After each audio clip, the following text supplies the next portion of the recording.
The UNC Board of Governors has granted $2.5 million to the Confederate Sons of Veterans to preserve the Silent Sam statue that used to stand right where I am right now. Epilogue is the hottest new bookstore, bar, chocolateria, and coffee shop. And if you want to look down at my coffee, oh my goodness, I got the rosemary latte and I'm really excited about it.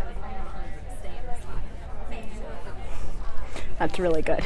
Two environmentalist groups are suing the UNC Chapel Hill coal plant today.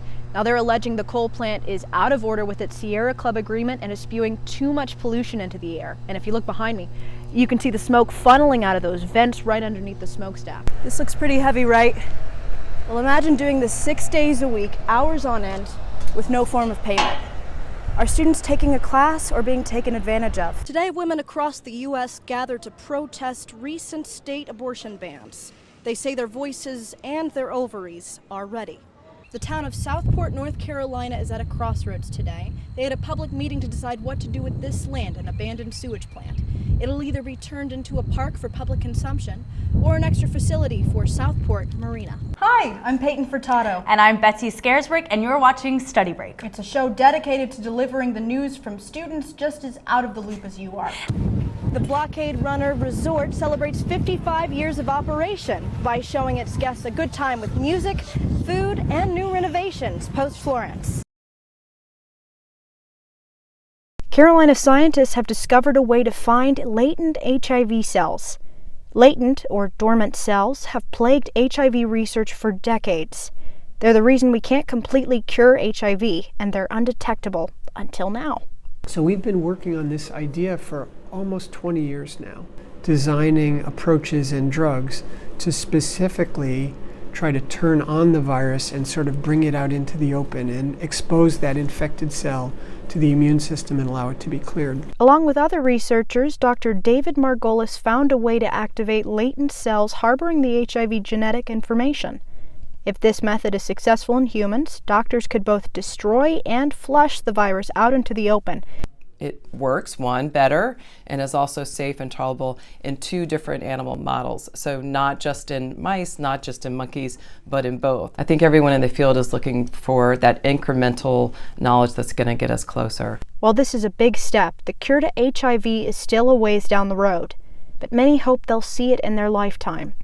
Nurse Jonah Pierce told me how he approaches this with his patients. People are working very, very hard, and that I do believe that some form of cure is going to happen in my lifetime, but that the really cool thing is that we have medicines that are easier to take than they once were, that have less long-term side effects. The most important thing they can do is to do everything they can to stay healthy right now so that when it comes along, they'll be ready for it. Researchers hope to be able to test their findings on humans as early as next year. From Chapel Hill, I'm Peyton Furtado, Carolina Week. Theater is magical. It has the power to transport us to a different time, a different place, even a different mindset. That's exactly what Ragtime is doing here at Playmakers Theater. Though the show is set at the turn of the 20th century, Playmakers is using a gutted stage, naked set, and 21st century clothing for costumes to convey its core message to a modern audience. It's about a country going through incredible growing pains, and we see and experience the good and the bad of that. It isn't a museum piece by any stretch of the imagination. It's going to look very now. Not only do we see the show from the perspectives of New York's white upper class, its black lower and middle class, and newly immigrated Eastern Europeans, the show is in the round. So each audience member will literally see the show differently.